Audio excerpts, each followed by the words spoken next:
हृदयाला गोष्ट लागते, ही हृदयाला गोष्ट लागते. अरे माणुसकी हाच माझा मोठा धर्म होता ना.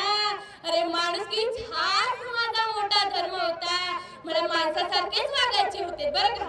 मला माणसासारखेच वागायचे होते, नाहीतर गाढवासारखं नाही ग. अगं गाढवासारखे नाही वागायचे होते. फक्त मला माणुसकीची जाणीव करून द्यायचे होते.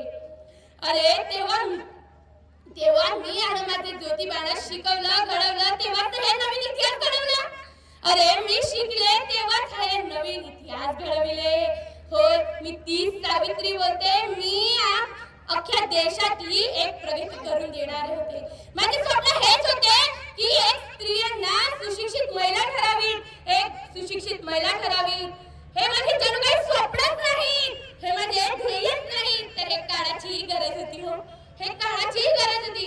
दरवर्षीप्रमाणे आजही तुम्ही मला हार घातलात ना. तू दरवर्षीप्रमाणे तुम्ही आजही मला आदर्श म्हणून हार घातलात. पण माझे विचार तुमच्या आयुष्यात हाय तरी कुठे रे. अरे माझे विचार तुमच्या डोक्यामध्ये हाय तरी कुठे.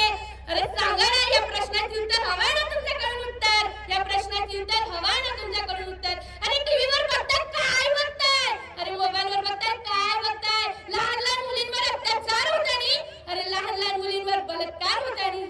हे तुमची परंपरा काय. अरे मी असते तर असं झालं असतं काय रे. अरे मी असते तर असं झालं असतं का रे. अरे मी तीच सावित्री बोलते. अरे प्रश्न पडलाय माझ्या डोक्यामध्ये, तर सांगाल काय आज कुणीतरी. प्रश्न पडलाय माझ्या डोक्यामध्ये, तर सांगाल काय आज कुणीतरी. होय ना, मी तीच सावित्री बोलते. आवाज येतोय की नाही. अरे आवाज हो की नाही येतोय ना. मी तीच सावित्री बोलते. माझ्यामुळे प्रत्येक घराण्यातली स्त्री एक सुशिक्षित महिला ठरू शकते. होय ना, मी तीच सावित्री बोलते.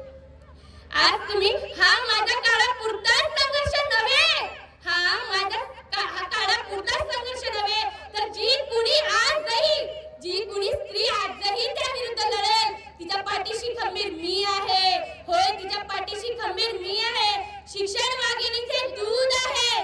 शिक्षण वाघिणीचे दूध आहे. प्राशन तो भाग्यवंतच आहे. प्राशन तो भाग्यवंतच आहे. म्हणून शिक्षण काय म्हणे. म्हणून शिक्षण म्हणे विद्ये मिळा मती गेली, मती मिळा गती गेली. विद्ये मिळा मती गेली, मती मिळा गती गेली. गतीने श्रुती खचली आणि एवढा अनर्थ एका विद्येने केलं. म्हणून मुली शिका, क्रांतीची ज्योत फुंका आणि सावित्रीचे नाव घ्या. आणि आज मला इथे उपस्थित करणारे, दरवर्षीप्रमाणे उपस्थित करणारे, इथं मला आमंत्रित करणारे सुशांत नागरीकर काकाजी यांचे मी मनापासून आभार मानते. आणि मला इथे 2 शब्द बोलण्याची उजागरी दिली ते म्हणजे कडकर मॅम, त्यांचे मी मनापासून आभार मानते. आणि तुम्ही गावकरी मंडळींनो, आज तुम्ही माझे 2 शब्द शांत चित्ताने ऐकून घेतलात, म्हणून तुमचे खूप खूप मनापासून आभार मानते. आणि इथेच माझे 2 शब्द संपविते. जय ज्योती, जय